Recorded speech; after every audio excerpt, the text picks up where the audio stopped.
Hello everyone and welcome back to the History of Scotland podcast, episode 51, the Q&A special.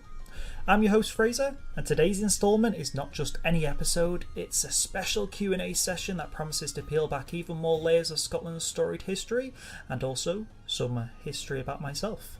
Before we delve into the heart of today's discussion, I'd like to extend a heartfelt reminder and update on our episode scheduling this month. As you know, last month we had some unforeseen circumstances. We missed out on what would have been our third episode of the month. However, in a bid to make amends and ensure that no stone is left unturned in our historical journey, we've slated 4 episodes for this March. This adjustment not only reaffirms our commitment to exploring Scotland's past, but also enriches our understanding with an additional episode. In our next meeting, we'll embark on a discussion about the Lionheart Crusade and scrutinise Scotland's pivotal role in it, setting the stage to later close out William I's reign, a narrative arc you won't want to miss. Anyway, let's turn the spotlight back to today. I'm thrilled to announce this is our special Q&A episode, a direct response to the avalanche of questions you've generously sent our way. The enthusiasm and effort you've shown in crafting these questions have been nothing short of inspiring. Reading through your submissions have been a joy, and I'm equally excited to address them. The overwhelming response has pleasantly surprised me, and it's a testament to the vibrant community we've built together around our shared passion for Scottish history. Given the success and engagement we've seen with this format, it's my pleasure to reveal that we plan to host another Q&A session around the 100th episode mark. So if your question doesn't make it into today's episode, or if there was simply not enough time to ask, fear not, there'll be another opportunity in the future to quench your historical curiosity and delve deeper into Scotland's past. In a departure from our usual format, today's episode will be an unscripted adventure. For the first time, I'll be answering your questions without the aid of a script. This approach may lead to answers that are a bit lengthier and perhaps more convoluted than you're accustomed to. However, the essence of this episode is to engage with your queries in the most authentic and comprehensive manner possible. This is a chance for us to explore the nuances of Scottish history together, and also the history about myself and podcasting, etc. So, without further ado, let's delve into the first question of this special episode. Your enthusiasm and participation have made this Q&A session possible, and I'm eager to tackle the diverse array of inquiries that have come our way. From the depths of Scotland's ancient histories to the intricate details of its cultural and political evolution, today's episode promises to be a journey of discovery, fueled by your curiosity and shared passion for history and this podcast. So, let's embark on this exploratory voyage together, unravelling the mysteries of Scotland's past, one question at a time.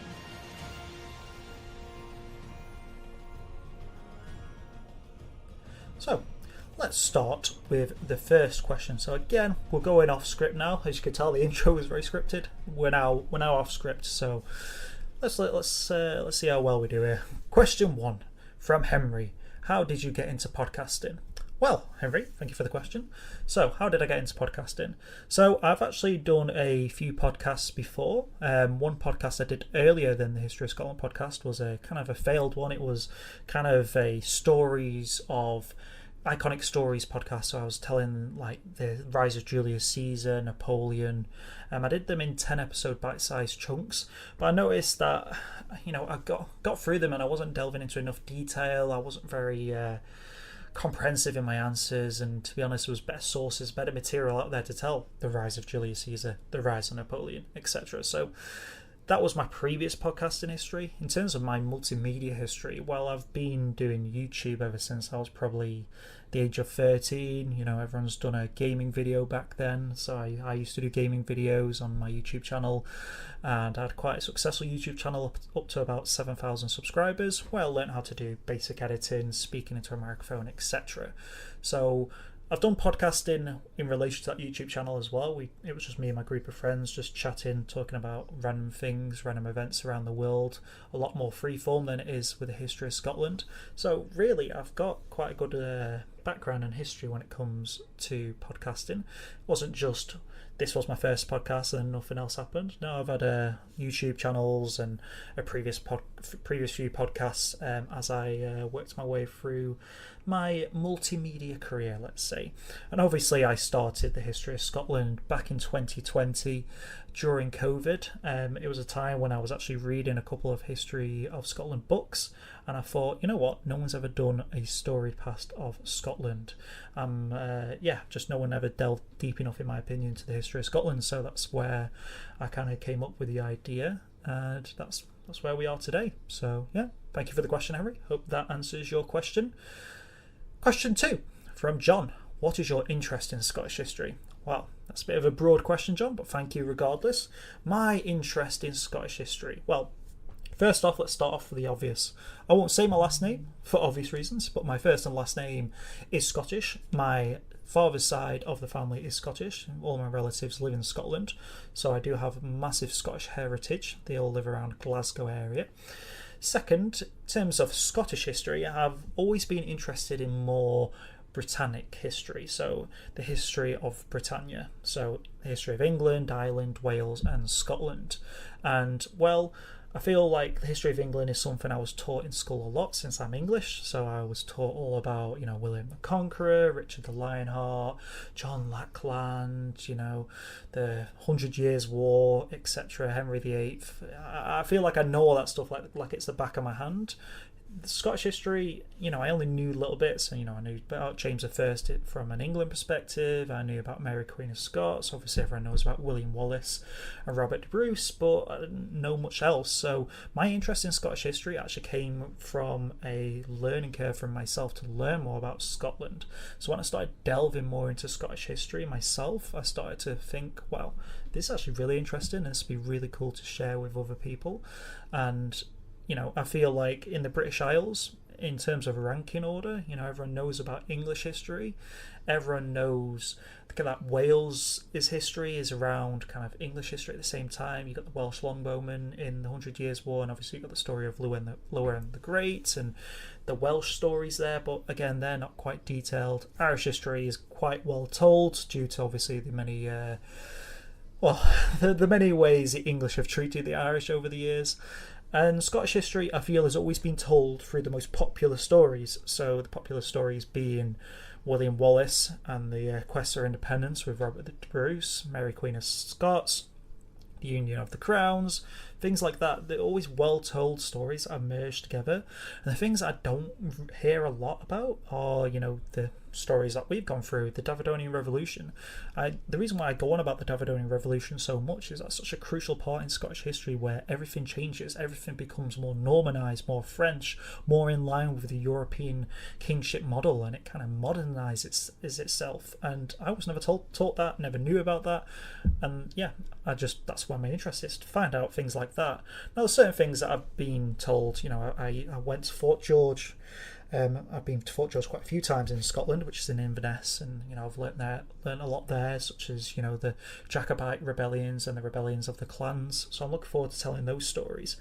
But again, I think they're a bit more well told. Obviously, you've got the English Civil War and Scotland's participation in it. Obviously, Scotland sided with Charles II quite a lot of the time, and Charles I, and tried to fight against Cromwell and the English parliamentary forces. So that'll be interesting.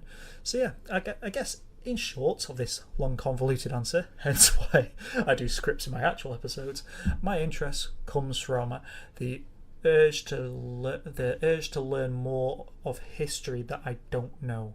I'm an Englishman. I know a lot of English history, don't know a lot of Scottish history. I've got Scottish ancestry, so the two and two go well together.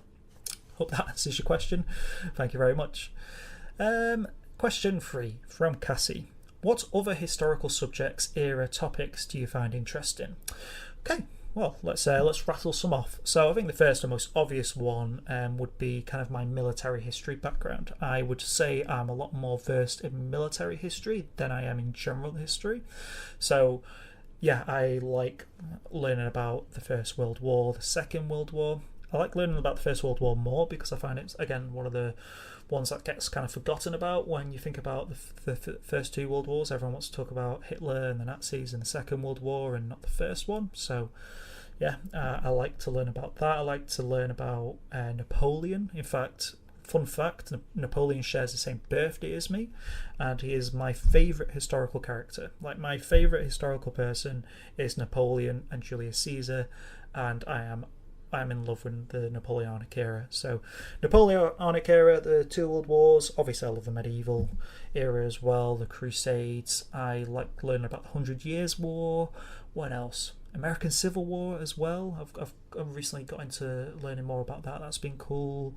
I've also been interested in learning more about the Soviet collapse in more modern history context, because obviously with all the stuff that's going on in Ukraine and Russia at the moment, it's actually quite interesting to understand the background of, you know, the Soviet bloc, you know, Eastern and Western Germany. So I've actually been quite interested in learning about the fall of the Soviet Union. In fact, there's a really good TV show that I'd recommend anyone to watch, and it's called Chernobyl. It is on Now TV/Sky if you're in the UK, and I believe it's on HBO. It was made by HBO in America, and it's probably the best series I've watched ever. You know, better than Game of Thrones style. It shows so much about Soviet history, even though it's based around Chernobyl. It's great. What else other historical subjects? Obviously, I'm interested in Scottish history. English history, I am unfortunately well versed in. It was the first thing I got into, so it is something I do quite enjoy learning about. In terms of periods of English history that I like the most, I would probably say I like probably from the Norman Conquest up until about Henry VIII. After that, I kind of slowly lose interest. I'm a bit more of a medieval guy. And then I definitely would say I like the Anglo-Saxon history as well. I love Anglo-Saxon history. I've already mentioned the Anglo-Saxon podcast, history podcast, that gave me a shout out, and I gave him a shout out. I really enjoyed listening to that. I enjoyed learning about Anglo-Saxon history as well as Viking history. A couple of good shows on that. Vikings, which is less historical accurate, and The Last Kingdom, both of them are really good. Yeah, just, you know what, it's those are probably the top first few topics off the top of my head. I think there's definitely so much more out there that I would like to learn, and I probably would find interesting if my brain and time was big enough. But yeah, hopefully that answers your question. Question 4 from James. Could you talk more about Scottish clans? What's their general history and when do they start? So, absolutely, James. I'd be delighted to delve into this for you. The origins of Scottish clans can be traced back to the 12th century, though their roots likely delve even deeper into Scotland's early medieval history around the Gaelic times, but we'll come to the Gaelic stuff in a minute. The word clan itself comes from the Gaelic clan, meaning children or descendants, and it actually reflects the structure and concept of clans as extended kinship groups. Each clan was essentially a large family unit, with its members claiming descent from a common ancestor. This lineage was not only strictly patrilineal, but also came from adoption and fostering, blurring the lines of these biological ancestries, but strengthening the strategic alliances and the clan's overall cohesion. You could probably tell I'm now reading from a script, but I had to do some background on this myself as well to make sure I'm telling everything factually as always. Anyway, the golden age of the clans flourished from the 13th to the 18th centuries, so we've got a bit of time before we get to there in our own story. But during that time, they played a pivotal role in the social, political and military spheres of Scotland, especially in the Highlands. Again, we'll get to those eventually. Clans were governed by a chieftain or a lord, who led not only in warfare but also served as a judge and protector of his people. The bond between a clan and its chief was a deeply personal and reciprocal thing. The chief provided leadership and protection, while the clan offered loyalty and military service. Clan territories were marked by natural boundaries, and the land was held in common by the members of the clan. This connection to the land, coupled with a strong sense of kinship, fostered a deep-seated loyalty that often led to intense and bloody feuds with neighbouring clans, as well as the unified resistance against external threats. The decline of the clan system began in the 18th century, particularly after the Jacobite risings of the 1750s and the 1745s. Again, something we'll definitely be touching upon in the very future of the history of Scotland. I can't wait to learn more about the Jacobite risings. The final nail in the coffin was the Act of I need to pronounce this probably, the Act of Reciprocation in 1746, which aimed to assimilate the Highland culture into the broader British identity. Traditional Highland dress, the Gaelic language, and the very fabric of clan society were targeted and suppressed. Despite these efforts to dilute their cultural significance, clans have remained an integral part of Scotland's identity.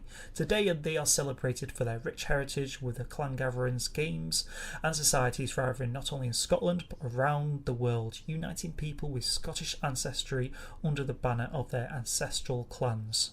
But this also has a connection to our time too. The connection between the ancient Scottish clans and Gaelic nobles and families of our current time around 1180 is deeply intertwined with the social, political and cultural fabric of medieval Scotland. This period marks a significant phase in the consolidation and expansion of the clan system, but also the wars against the Normanisation of Scotland.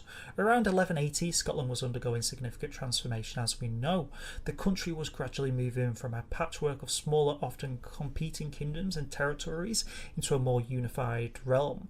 Despite this centralising power, the clan system remained a vital part of Scottish society, especially in the Highlands and the Isles, where Gaelic traditions and language were strongest.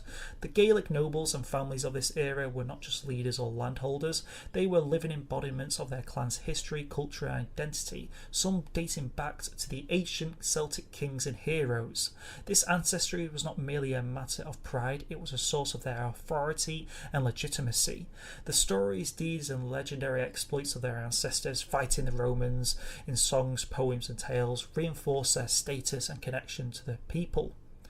The system of tanistry, which was practised by many Gaelic clans, ensured that leadership passed not from father to son in a straightforward hereditary line, but to the most capable male within the royal family, similar to the old Kingdom of Alba system that we were accustomed to in earlier episodes.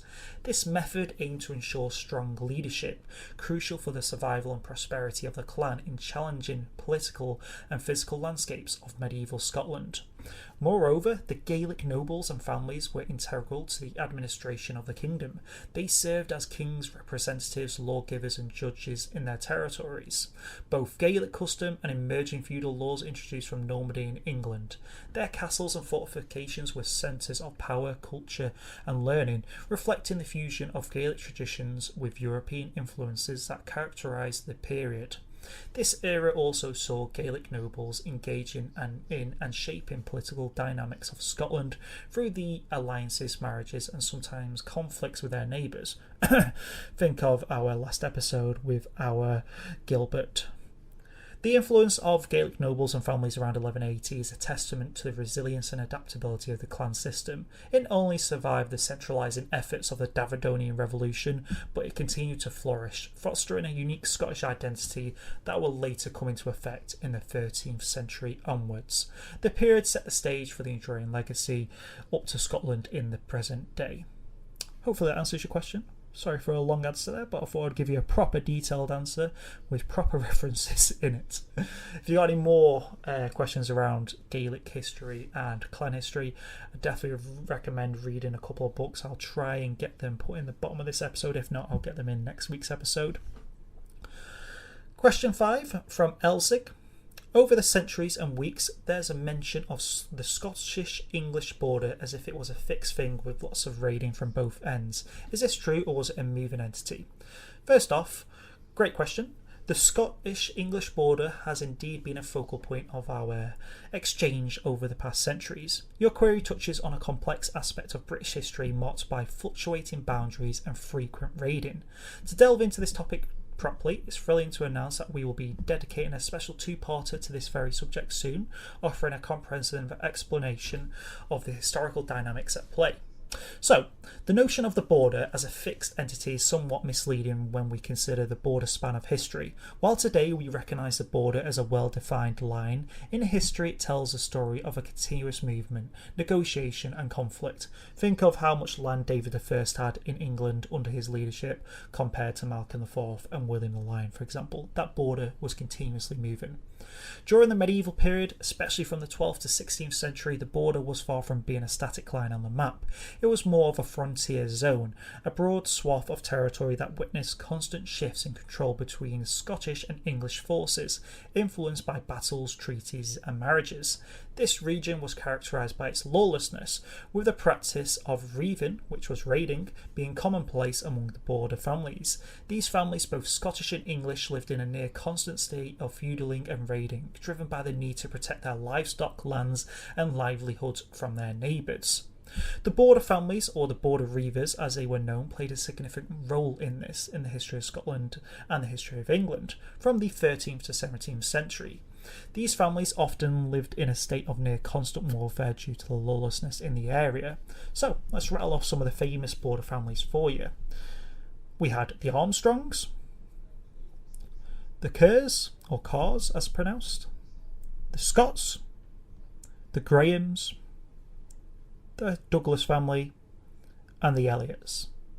Now these were the Scottish side. Let's touch upon some of the English families. We had the Percy family, the Darcy family, the Neville family, and the Howard family. The border's fluidity was partly a result of the political strategies employed by both the Scottish and English monarchies, who sought to extend their influence over these contested territories. Major events such as the War of Scottish Independence, which we'll get to very soon in the 13th and 14th centuries, saw significant shifts in the border's delineation. The Battle of Bannockburn in 1314 and the subsequent Treaty of Edinburgh and Northampton in 1328 are examples of how military conflict and diplomatic negotiations could dramatically alter the landscape of power and territory along the border. It wasn't until the Union of the Crowns in around 1603, when James VI of Scotland also became James I of England, that the incessant conflicts along the border began to diminish. However, the cultural and social impacts of centuries of border conflict have a lasting legacy, shaping the identities and histories of those living on both sides of the modern boundary.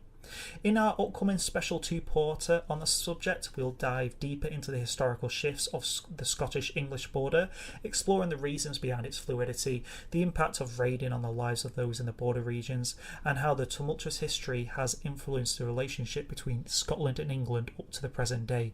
It's a fascinating chapter of our history, rich with tales of bravery, betrayal, and the unyielding spirit of people who called the borderlands their home. So stay tuned for that two-parter episode. We'll also go over the families in a bit more detail and mention who they are, who came into power at what time. Hopefully that answers your question. Thank you very much for it. Question 6 from Jack. Monarch ranking is always fun. Yes it is. What would your ranking be of the Scottish rulers you covered so far? And at what point do you think there's enough info to start ranking their reigns? Well, let's start with the ranking.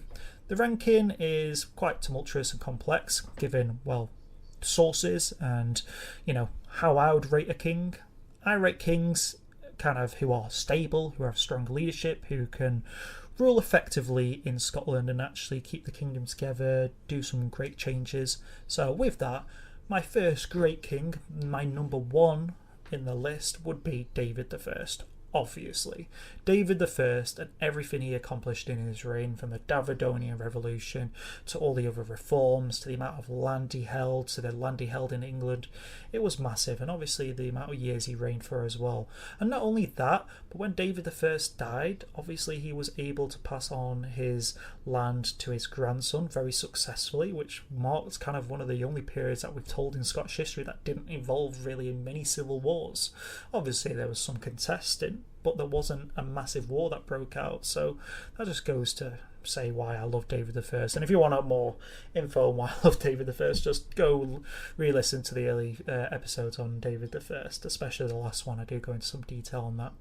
Second, I would say Malcolm Canmore. And Malcolm Canmore, I feel like he started the modernisation that David I would later carry on. Malcolm Canmore and Queen Margaret, St Margaret of Scotland, they held Scotland together in a very strong way. Obviously Malcolm Canmore, Malcolm III, took over after Macbeth, and he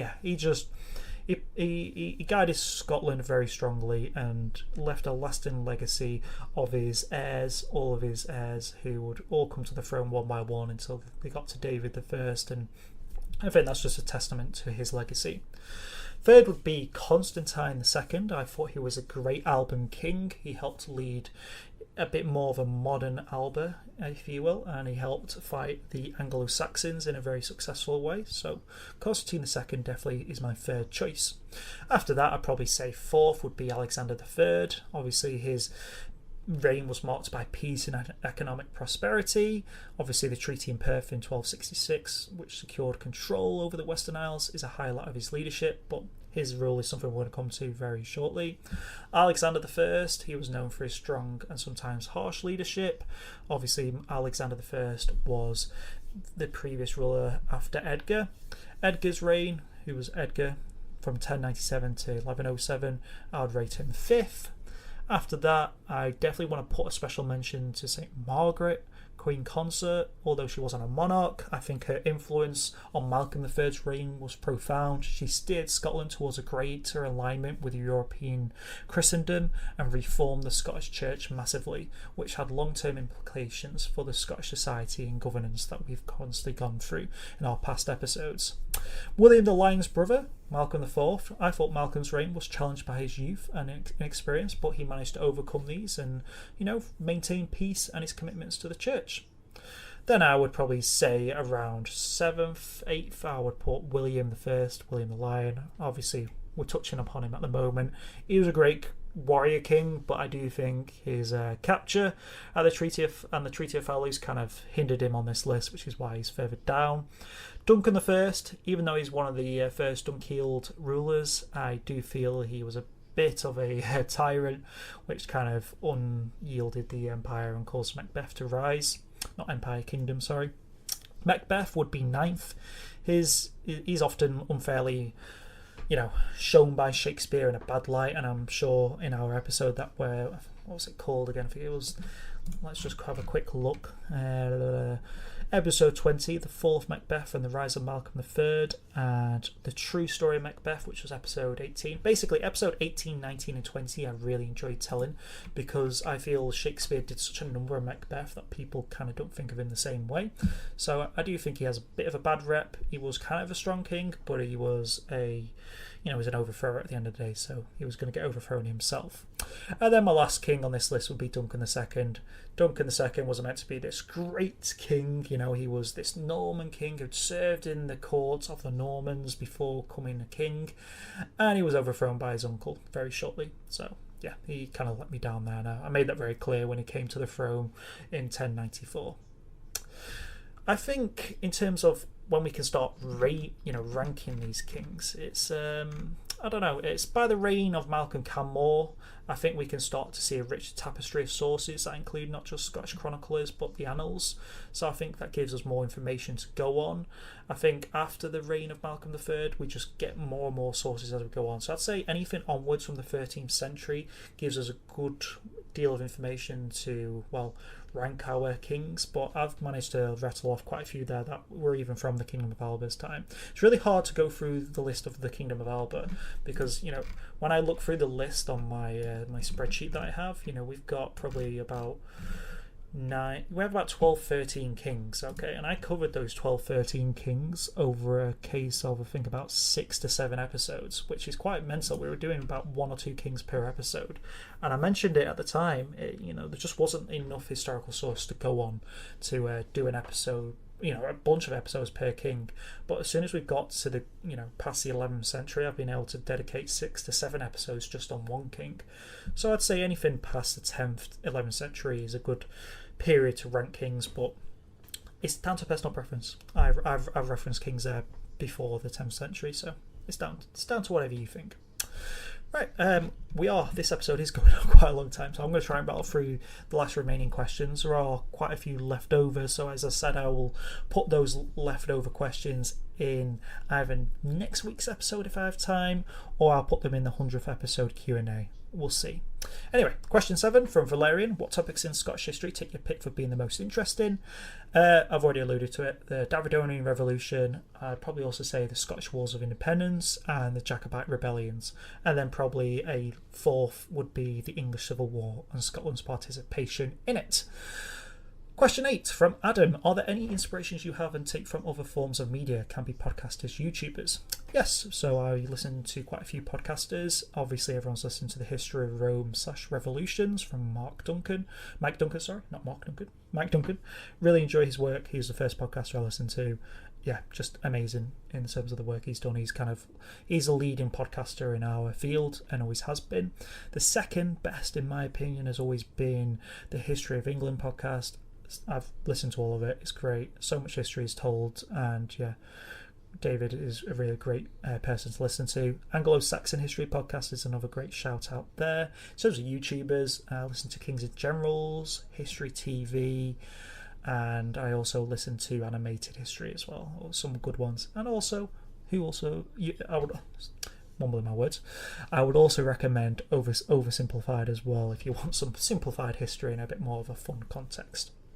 From Rosie, what are your other interests outside of history? Well, I like to game, that's very evident. I like playing Crusader Kings, Hearts of Iron 4, lots of RPGs, Baldur's Gate, Skyrim. I like FPSs as well, Counter-Strike and Valorant, for example, Call of Duty. I'm just a big gamer. I've got a massive PC setup here, really expensive PC setup. I game all the time. So yeah, I do a lot of gaming. I am also interested in Formula 1. I do a lot of go-karting in my free time. And I like to sail as well. So, question 10 from James A. What do you do for a living, and would you ever do podcasting full time? So, I am a developer. I do a lot of development on the web. So, I do a lot of cloud development. I'm a cloud developer, so a lot of codey stuff. Think of Mr. Robot, except I'm definitely not Rami Malek. And would I ever consider doing podcasting full time? Yes, I would, but there is a reason why I've never put ads on this podcast. I never will put ads on this podcast. History to me should always be free. So if I were ever to do podcasting full time, I would need to sustain a salary off donations and Patreon. And I don't think I'm there yet. And to be honest, I enjoy my career as well at the moment. So I enjoy doing this as a hobby, but maybe in the future. Question 11 from Eddie. Is there a certain part of Scottish history you don't like or at least interested in? I definitely would say I struggle to get through the Kingdom of Alba and the Kingdom of Picts. Anything that is called the Dark Ages, I struggle to learn from. I know it wasn't called the Dark Ages and we did eventually get through it, but I really wasn't interested in that time. And then, you know what, I'm probably not looking forward to the Stuarts. That is actually coming at us very fast after, obviously, the De Bruce families. I didn't enjoy some of the Stuart reigns, so that's probably my least interested parts of it. And then we've got a couple of questions that are really more thank yous that I just wanted to mention.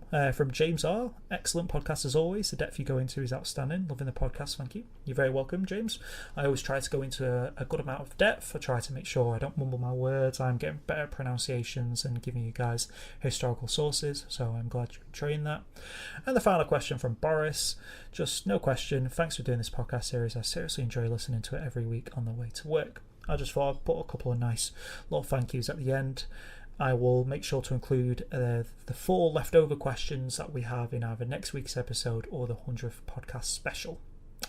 Anyway, last thing before we end this episode, I've also want to mention I've been helping a certain Volkban, he's known as Volkban, create something called the Echoes of Emperors board game. Basically, think of Age of Empires 2 or 3 if you've ever played that on a board game, where you choose a civilization and you fight against it on a board game. There is a Scottish civilization, believe it or not, and he's wanted to do it very historically, so I've been helping give him some info from a Scottish civilization perspective. Anyway, be sure to check him out. There's links to his Kickstarter and Twitter in the description. Yeah, really great work he's doing. I know it's quite a short shout out. I can't really go into depth about the board game. Have a look yourself. The detail is amazing, and I'm definitely continuing to help him out. And hopefully when the board game becomes live, if it comes live, I can start referencing it more in the future. Anyway, as we draw the curtains on this special Q&A episode, I want to take a moment to express my deepest gratitude again. Thank you, seriously, everyone, for your curiosity, for your questions, and for the time you've taken to engage with us. Sorry for rushing towards the end, but this episode is going on. Going through your inquiries has provided answers that have been really cool, and it's been a really rewarding experience for me. Your enthusiasm for learning more about myself and the Scottish history is amazing, and it's been a pleasure to delve into these questions with you. As I mentioned, we're going to plan another Q&A episode around the 100th episode mark, so if you haven't had your question answered, or you do want to ask a question, still ask it below. Reminder, Spotify listeners, you can ask it using the Q&A function underneath this episode. Podbean enthusiasts, you can leave a comment under the episode on the app, and then Apple Podcasts, Google Podcasts, or any other people, you can email your questions to historyofscotlandpodcast@gmail.com, or you can join the conversation on our Facebook group or our Twitter. As a reminder, this March is a little different. To make up for the episode we missed last month, we'll be releasing a total of 4 episodes. Next time, we'll embark on an exploration of the Lionheart Crusade and uncover Scotland's role in this significant historical event. Before we finally move to close out one of Scotland's longest reigning monarchs, William I, his reign has been very up and down, hasn't it? It's been very tumultuous, but he has come out on top in the end, hasn't he? So let's close out his reigning style. That'll be the last episode in March. Don't forget to follow us on Twitter as always at the History of SC1.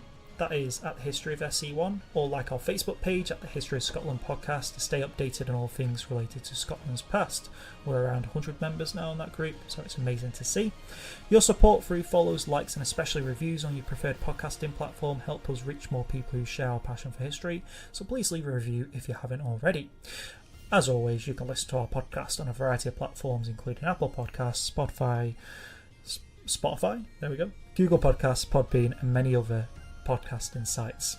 Thank you once again for joining us in this historical journey. Your participation and interest makes this podcast what it is. Thank you again for the questions.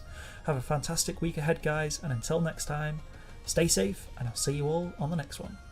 Peace.